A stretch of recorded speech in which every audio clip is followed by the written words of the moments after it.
Good morning and welcome to our multi-platform service for the Unitarian Church of Staten Island.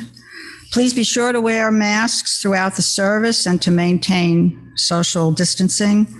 During the service, as long as you are wearing masks, you can sing along to the hymns and read along to any responsive readings. Those who are attending in person are invited to join us in the parish hall for an in-person coffee hour after the service. You enter through the door to my right, your left. For those joining us online, we send you special greetings and happy that you are with us as well today. We hope you take a moment to introduce yourself in the chat box this morning if you're online. And after service, you are invited to a virtual coffee hour. Just as a little aside and a mention, we're having a memorial service for Harry Hicks today at 1:00. Hope that you can attend if able. And we're also just reminding folks, a little housekeeping, that we printed the affirmations for the chalice lighting and extinguishing, and we put them in the order of service. So keep them with you because you'll probably need them if you're attending Harry's service.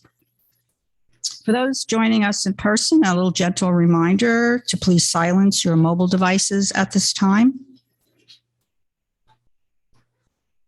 And now let us prepare for this morning's service.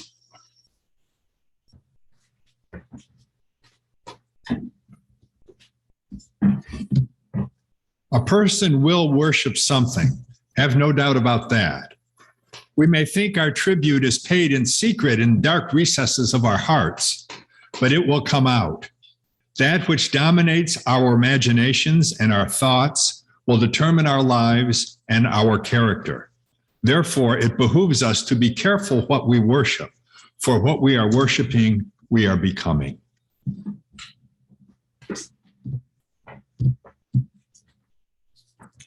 I invite you to join me in lighting our chalice. You can find the affirmation as an insert in your order of service for today. We light this chalice in the search for truth and the spirit of love. We unite, worship, and fellowship.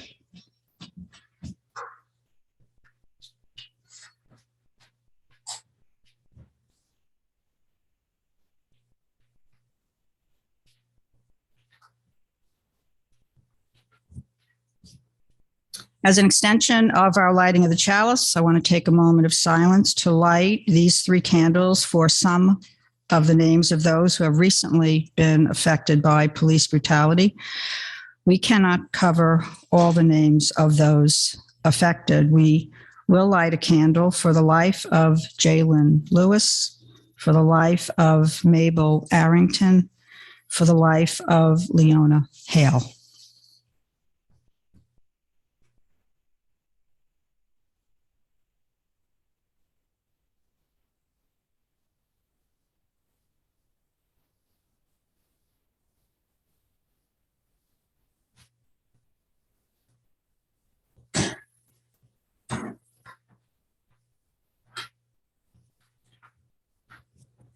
May these lights be a symbol of our commitment to continue the work of racial justice and to proclaim indeed that Black lives matter.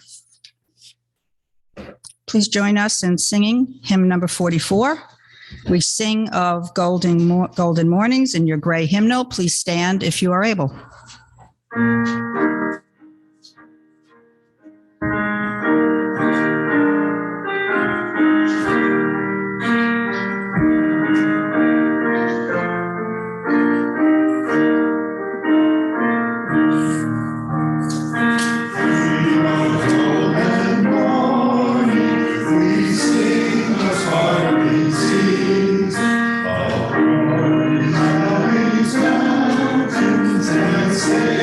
Glory.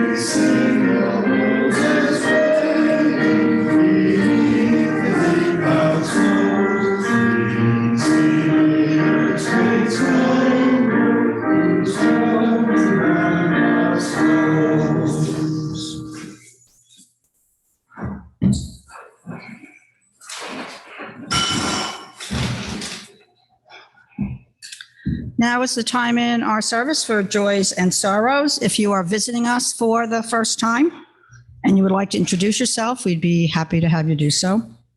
For those who are gathering in person, we invite you to raise your hand and then stand where you are seated, and I will give you the microphone to share your joy or sorrow. We invite you to share what is in your heart. For those who are joining us online, we invite you to type into the chat your joys and sorrows. Our tech, Ben or Sally, will read them aloud afterward, and we invite you to share what is in your heart. So if anyone has a joy or a sorrow, please raise your hand, and I'm coming around.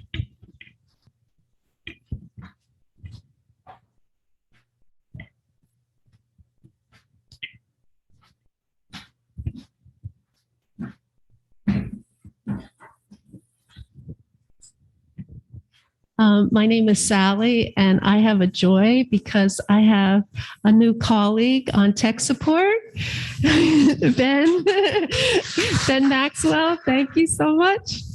Where are you? Are there any other joys or sorrows? Gotcha. Hi, I'm Jim Franz.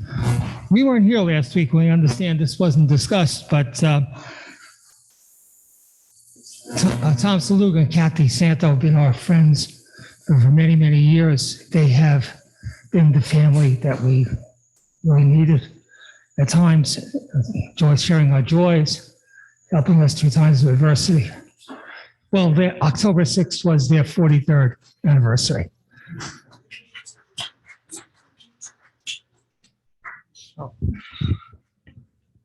It's not possible. They can't possibly have been married that long.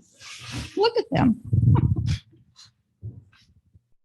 Hi, I'm Kathy. I just want to let you know that Larry Schwabacher is in Richmond University Medical Center.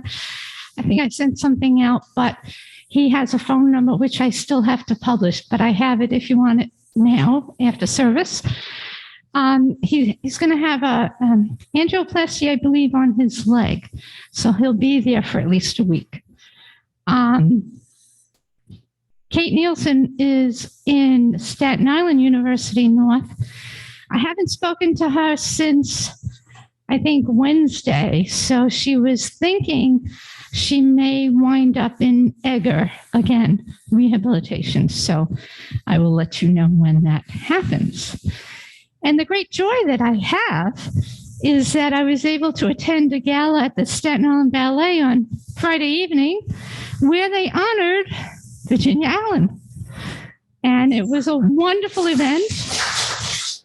And she's such an accomplished person. You know, you don't realize it until you see up on the big screen all the many things that you've done. So just congratulations. Okay, little building news. We're still maintaining the building. There was a lot of deferred maintenance. So the schedule for the staining of the shingle and the painting of all the trim around the church will be starting tomorrow. They'll be gently power washing the building, prepping it, taking a pause, and then painting the building in another week or so due to our scheduling problems. So I just wanted to let everybody know that.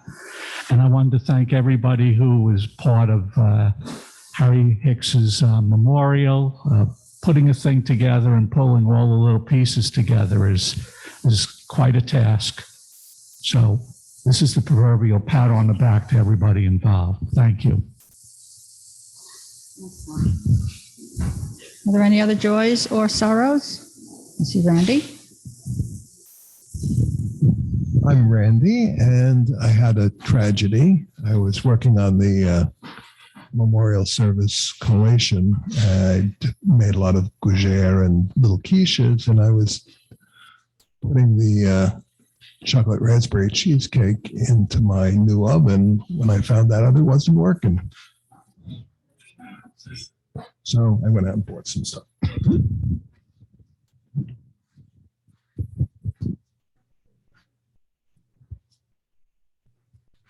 I'll come around to Carol.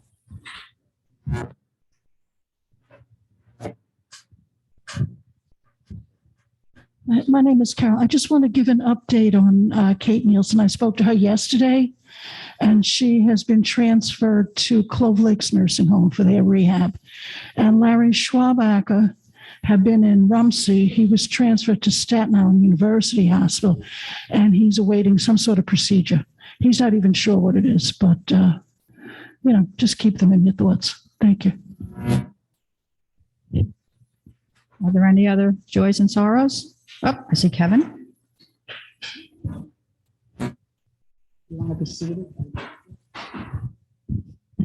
Hi, I'm Kevin Clark, and my good news is this last Sunday we met our oldest son, Christopher, in Baltimore by the Inner Harbor, and shared a meal with him and celebrated his taking a position as the choir director of a large Presbyterian church in Alexandria, Virginia. Great, that's huge. And we knew him when?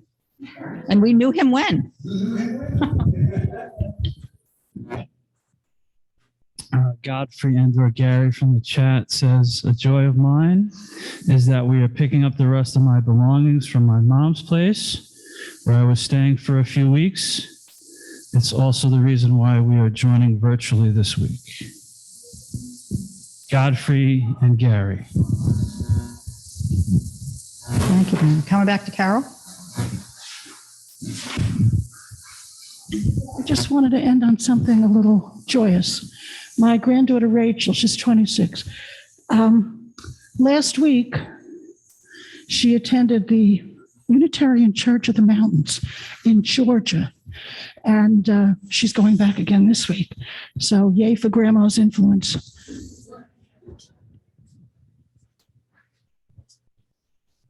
Okay, are there any other joys and sorrows? And none other from home. Right, but we thank everybody for sharing. We think about the things that you said, those that were shared out loud, and those that maybe you kept in your heart. And we're just grateful for the sharing. Thank you.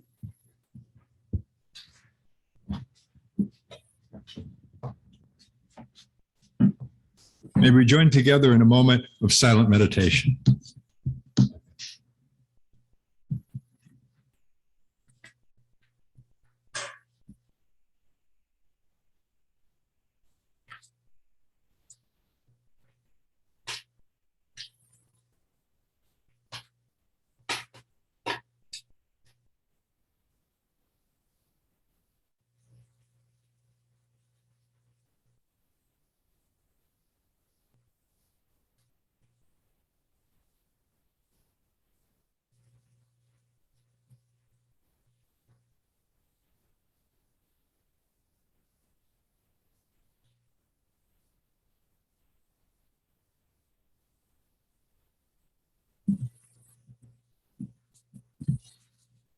Amen.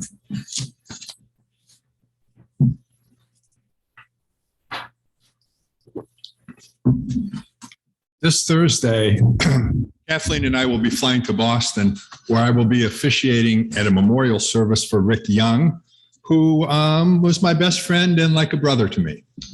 And he died about a week after his 75th birthday. And he was a poet. It's the best one-word description of him. He was a poet. And so I share two of his poems with you today. The first is called Sparks Fly. Electronics have no feeling. Oftentimes they leave you reeling.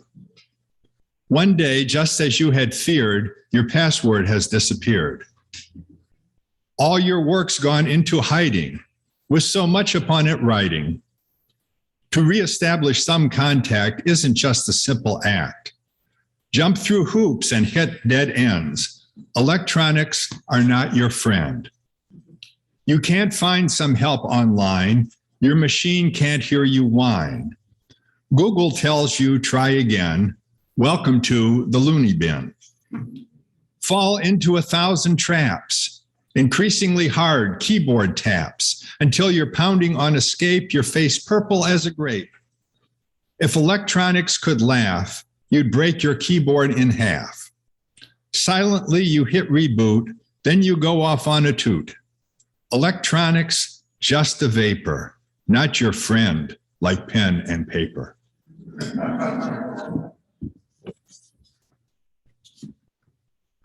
And this is called under house arrest. I wear a headband of police tape. My brain is a crime scene. Sometimes I say what I don't think or think what I don't mean.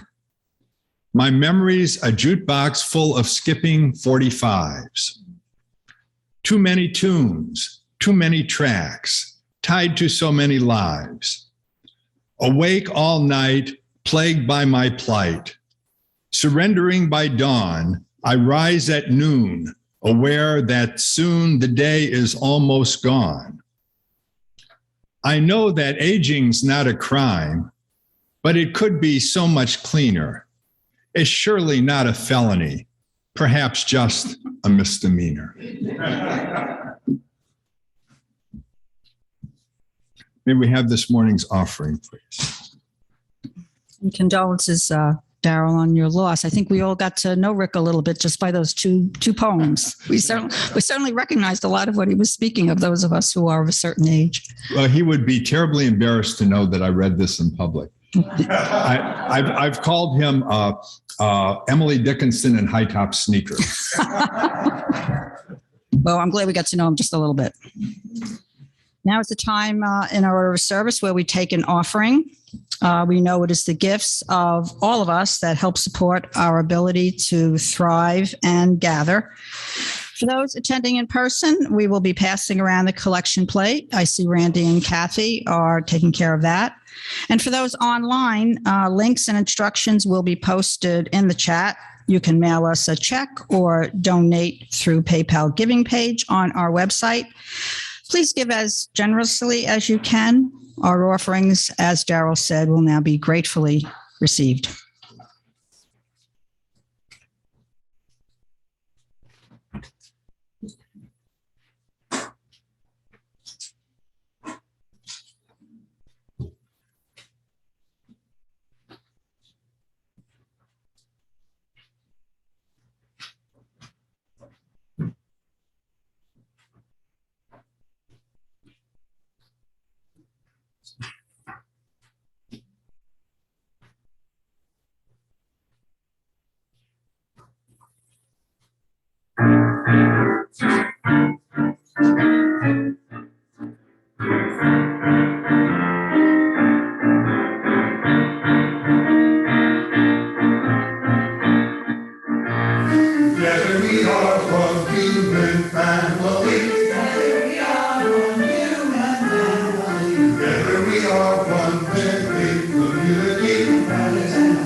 Thank you, choir. And all, please join us in singing hymn number 113, Where is Our Holy Church, in your gray hymnal. Please stand as you are able.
Please be seated.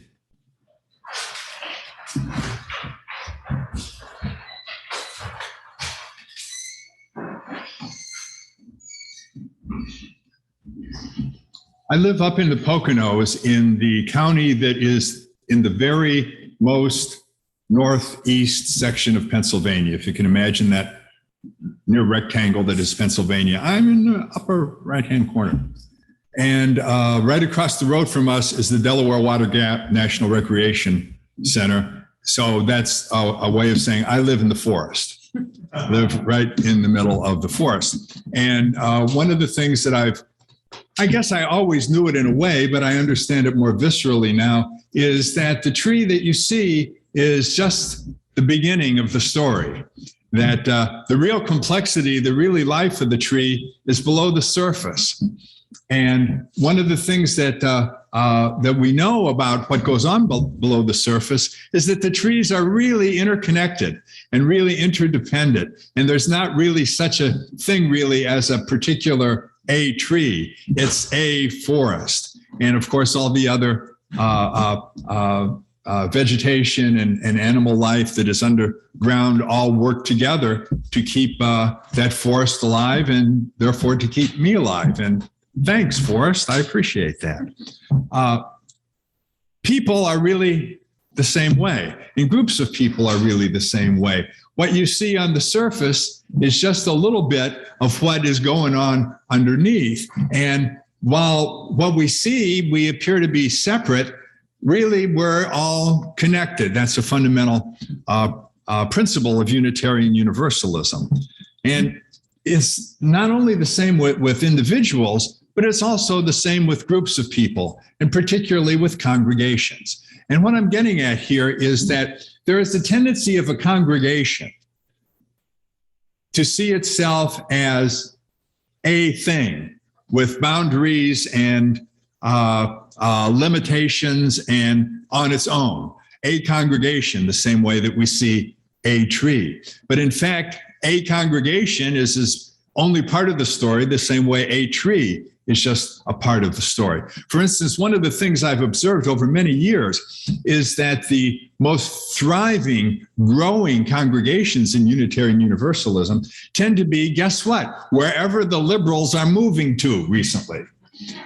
In the 70s, the big growing church was in Atlanta. And then it was in the Research Triangle up in Raleigh, Chapel Hill, and Durham. And then it was down around Phoenix and San Diego. And more recently, it's been Portland, right? And so the ministers of those churches are all very capable. But, being at the right place at the right time is really part of being capable, meanwhile, the churches in Detroit and Cleveland and Cincinnati and a lot of the churches in the Boston suburbs and around here have been kind of going a little bit downhill. And it's no more the fault of the congregations and the ministers up here than it is to the benefit of the congregations and ministers down in the Sun Belt. It's just what is happening. And we tend to think that our prosperity or lack of same has to do with something we're doing or not doing or need to do, rather than where we're planted. So that's part of what I want to say today. And it's not only the where that we've been planted, it's the when. Churches like ours reached its zenith in membership in the late 50s and early 60s, when we baby boomers were coming to church schools. And there were a lot of churches all around that built new church school facilities, which are now empty or are trying to be utilized for other purposes. And what I've concluded, it's my conclusion, just from my own perception, is that the congregation model of a church that is built on worship Sunday morning, where all the other programs sort of come off of that central hub of Sunday worship, is gone. That model is gone, and it's never coming back, or at least it's not coming back in any form that we would recognize or that any of us will be here when it happens. And so it's not a matter of going back to some imagined good old days, but a matter of looking ahead. If you just stop and think about your own lifestyles and the lifestyles of your children and grandchildren, you know that the whole concept of the weekend, which was basically an invention of labor unions, is now almost gone. People who are working work all the time from everywhere for everybody, which I think also has something to do with the fate of labor unions as well. But when we think of Sunday as a day of rest, who rests on Sunday anymore? Unless you're retired and you're resting out all the time. It just doesn't happen. I know this from my daughter. She's working all the time. She gets some time off periodically, but it's certainly not dependable. And she can't map off Sunday morning as a time for community. And it's that just fewer and fewer people are able to do that these days. And this is a plight, not certainly of just Unitarian Universalist congregations, but all the mainline congregations have been suffering this really for 20, 30 years now, if you go back and look at the figures. But part of my message today is that Unitarian Universalism has never, is not now, and will not in the future be entirely dependent on Sunday morning-based congregational worship. There's other ways to bring Unitarian Universalism into the world, and there have been examples of that throughout its history. There was a minister named Joseph Tuckerman, and in 1826, he'd already been minister of the church in Chelsea, Massachusetts for 25 years. And he'd been giving 2 worship services every Sunday for 25 years, and his voice gave out.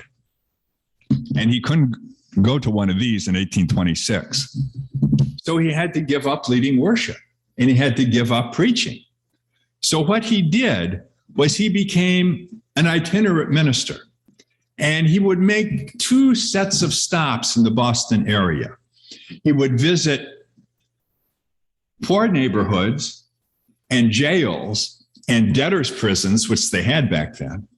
And then he would visit Unitarian churches in the area, and he would tell the prosperous, largely prosperous Unitarians what it was really like and what the circumstances were for the people in the jails and the poor places and the debtors' prisons. And he was really one of the first people to think and to act on the principle that people weren't poor and in jail only because of moral failings, that they were also in those circumstances because of economic and social circumstances.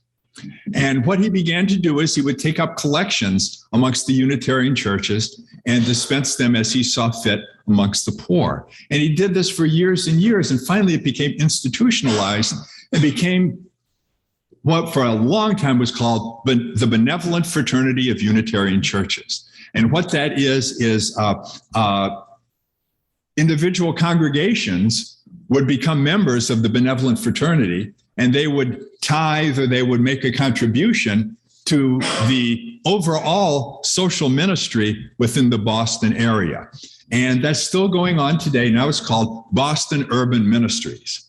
And that model has been going on now since 1826. And the main place that its offices are is in the Unitarian Church in Roxbury, which for several decades, the population had gone down and down. They didn't know what to do with a small congregation knocking around in this big building. So they invited the Benevolent Fraternity and Boston Urban Ministries, and that's what that building is used for now. Now, there were plenty of other examples of how Unitarianism and Universalism came into the world other than or in addition to Sunday-based congregations. In 1925, a man named Scopes decided he would teach evolution down in Tennessee. And he ran into some problems doing that. And there were some people that came to his defense. And it was the first big case taken on by the American Civil Liberties Union. And if you look down at the founders, it's not exclusively Unitarian, but it's so close it might as well be. In 1939, both Unitarians and Universalists said, we've got to do something to help people get out of Germany, especially Jews to get out of Germany and Eastern Europe. What can we do? We can't do anything as an individual congregation. What they did is they banded together, first of all, in a very small way. They sponsored a minister and his wife to go to Europe and get people out, and that grew from there. And when I was here my first time around, they showed a documentary about that couple at the Jewish Community Center about what a great job the Unitarians did in getting immigrants out of Europe. And so that's another model. The Unitarian Universalist Service Committee is a major benevolence for many Unitarian Universalist individuals and congregations to this day. And it's not just organizational strength. There was a woman named Viola Liuso, who was a member of the Unitarian Church in Chicago. And she went down and got herself shot in Selma in 1965 and died. And at that same place in that same year, a young minister, Unitarian minister named James Reed, was beaten to death for the same reason. So there have been individuals acting above and beyond their congregational activity for a long time too. It's well documented that amongst other clergy, Unitarian Universalists and rabbis were the most highly represented amongst the white folks at those marches. Now, there's a reason that Unitarian congregations have stressed so much the congregational stuff on Sunday morning. When the American Unitarian Association was founded in 1825, it was founded as an association of individuals. And the reason that happened was that there were, mostly in New England, there were a lot of community churches and first parish churches. And sort of everybody went to the community church, kind of regardless of your theology, as long as you weren't Catholic, God forbid. So in these first parishes and these community churches, some people began to develop a Unitarian theology. And so they would join the American Unitarian Association as individuals, though the majority of their congregation might not be. And that was how we grew as a denomination originally. But there's a man named Henry Whitney Bellows, who was the minister of the church in the All Souls Church on the east side of New York. And he got the idea that it might be a little better organizationally to organize congregations rather than individuals, because by the time he was the minister there in the first third of the first half of the 19th century, there were churches that had become officially Unitarian. So he did that. Now that helped institutionally for a long time, as long as the stress within the way that Unitarian Universalism got out into the world was with congregations. It worked for a long time. It worked better than just having individuals. But it also had some unintended, unfortunate consequences in that there wasn't enough diversity in the way that Unitarian Universalism came into the world. It was either you were a congregation or you were a super congregation like the benevolent fraternity or the social service organizations. There was nothing in between. And what happened was, when I was ordained in 1973, the only way you could be ordained was to be ordained to the Unitarian Universalist Parish Ministry. Okay, that's what you were tested on. That's what you were trained to do. And it was a big controversy in the late 70s when it was suggested that we might have ministers of religious education rather than just ministers of the parish, because a lot of the ministers of religious education were women, and that would have been quite a change in the sociology of who were Unitarian Universalist ministers. You know what finally got it to change, to accept that there were community ministries, you could be ordained to the community ministry, was when the Department of Ministry found out that it was really, really hard for African-American ministers to get jobs in Unitarian churches. That's just a fact in reality. And we're talking about the 1970s here. Okay, they just were not getting called. And so in order to get some African-American ministers with the Unitarian brand and doing Unitarian Universalist work, a position called community ministry was invented so those Black folks could become ministers. You know, so that's just a reality, and it shows the limitations of an organization that is so focused on congregations themselves. And now there's a whole variety of ministers. There's contract ministers, there's called ministers, there's interim ministers, there's all sorts. And I think that's all to the good, because different kinds of people get attracted to different kinds of ministry. And so we've had a lot more diversity within the ministry, since we have a lot more diversity in the way ministry is being done. Makes complete sense. Now, it's not just the social action stuff that have caused Unitarian Universalist congregations to think outside the pew. Some of you with a theater background particularly might have heard of Steppenwolf Theater out of Chicago. Okay, Gary Sinise, John Malkovich, Laurie Metcalf.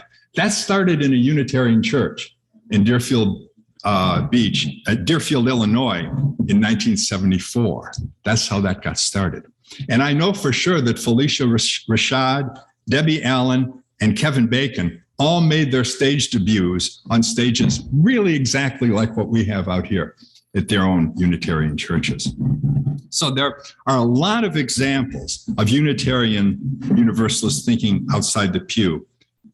And none of them really take away from Sunday morning. In fact, they enhance Sunday morning and give it strength, like the root system strengthens what appears to be an individual tree. And now, what does that mean for us here? Well, you're the ones to decide that, but here's some guesses. I think it involves your history, for one, to see where your history has brought you, because those are also your gifts.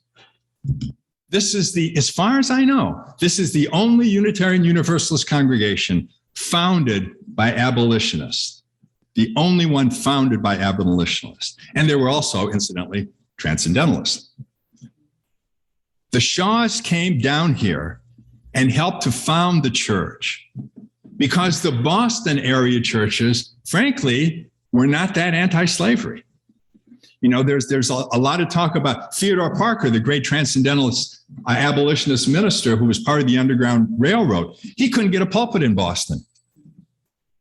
A lot of places specifically would not, some wouldn't welcome transcendentalists, others wouldn't welcome abolitionists. He was both. He had no shot at all. Yet he's revered as one of our exemplars right now as well. He should be. This congregation really was different from its inception. And here's a marketing tip, which I've given before. If Matthew Broderick starred in an award-winning movie playing a guy who grew up in your church, you let people know, unless it was Ferris Bueller who grew up in your church.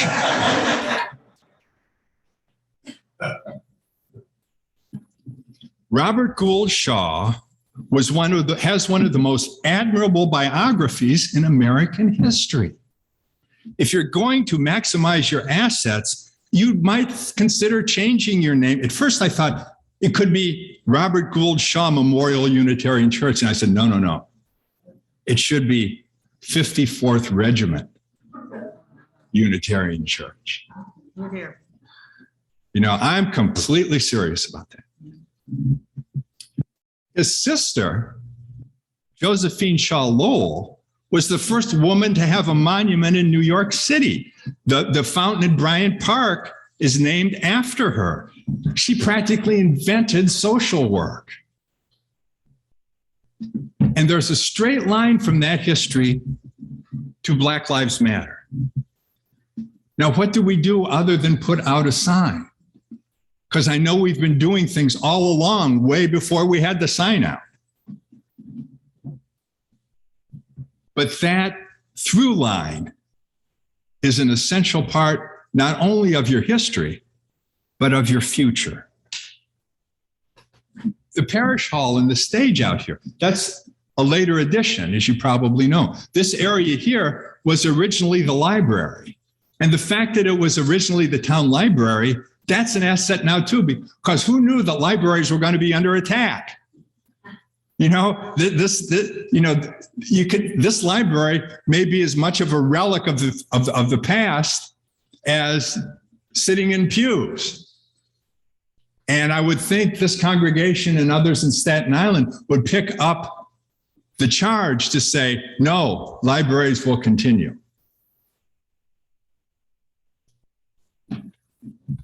The money for the stage and the parish hall was given and raised primarily by one of the other Shaw sisters, the last one to live. She survived into the beginning of the 20th century. And it was raised specifically as a community area, not as this was sort of the congregational area. That was the community area. And we sort of honor that in some ways. There's been all sorts of other community groups that have been out there. But I think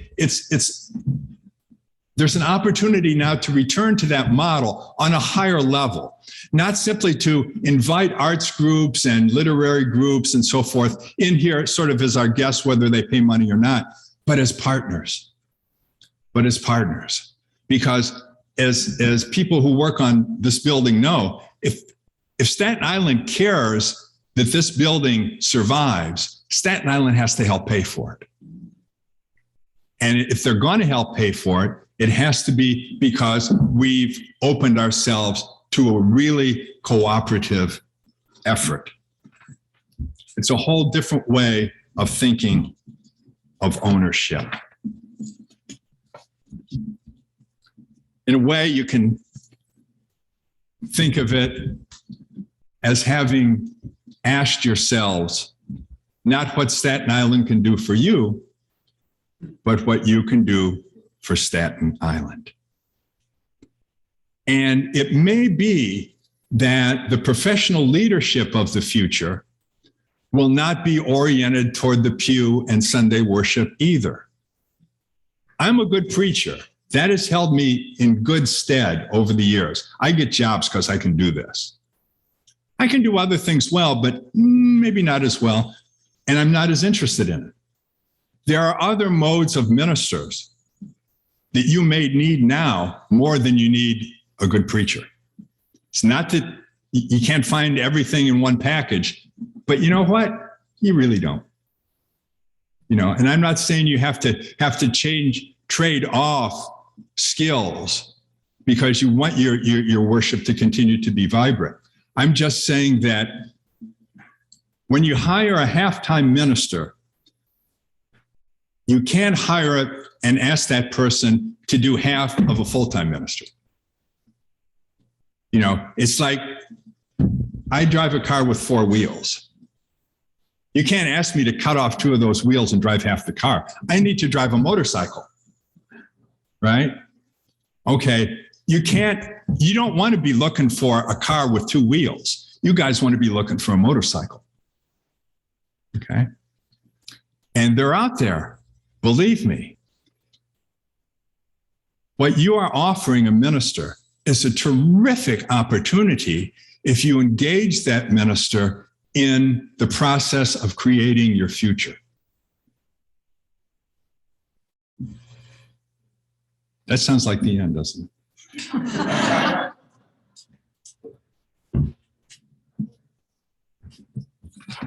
So, we have to say, those of us who have been working on the next stage of us, search committee, leadership board and such, have been fortunate to have Darrell working with us because he's the best paid consultant we could have had in helping us figure out how to move past the stagnation that the pandemic brought our way, and also to re-envision how we not just go back to where we were and get back there, but how we go beyond there. And that's really a discussion point that we've been having, and I think is going to be a discussion point we all should be participating in. So, we thank you very much for your words today, Darrell. Thank you. Yep. Let's join together in our closing hymn, number 131.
Before we move to extinguishing the chalice, Darrell's words again reminded me that maybe not everybody is aware that just internally that today's collection plate is going to be given to the UUA Disaster Fund in light of the disaster from Ian. So if that kind of encourages anybody to rethink perhaps their contribution today to the cash collection, I'm just putting that out there. And hopefully everybody is aware that Kathy Santa, through our caring committee, working with Mary Hernandez, organized the purchase of some needed essentials for the folks that are living with us now who came to us from Venezuela. That is an ongoing process as we help those folks acclimate, at least here in our country, let alone our borough and where they may go beyond.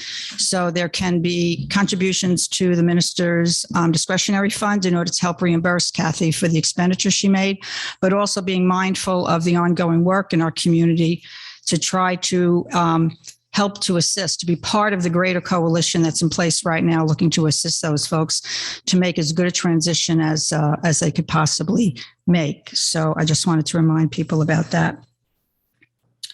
But it is time to extinguish our chalice. So I invite you to join me in doing so, and you can find the affirmation in the order of service. We extinguish this flame, but not the light of truth, the warmth of community, or the fire of commitment. For these we carry in our hearts until we are together again.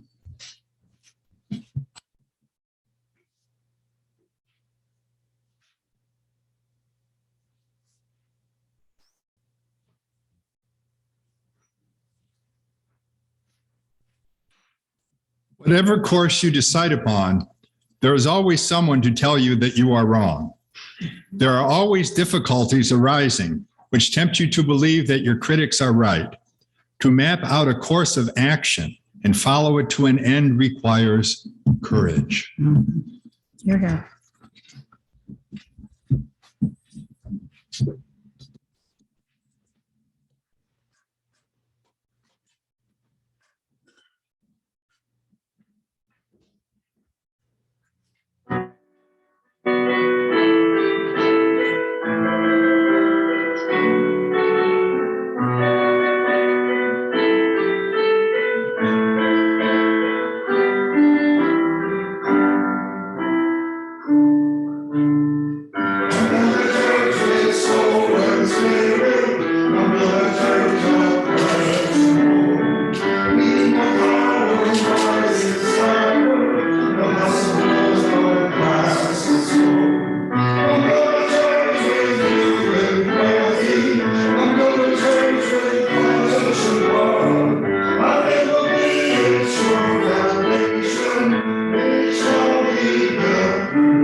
Thank you, choir. And so ends our service. Please consider moving on into the parish hall and join us for our coffee hour. And then again, the other reminder that for those who will be attending Harry Hicks Memorial Service, we'll be here in the sanctuary at 1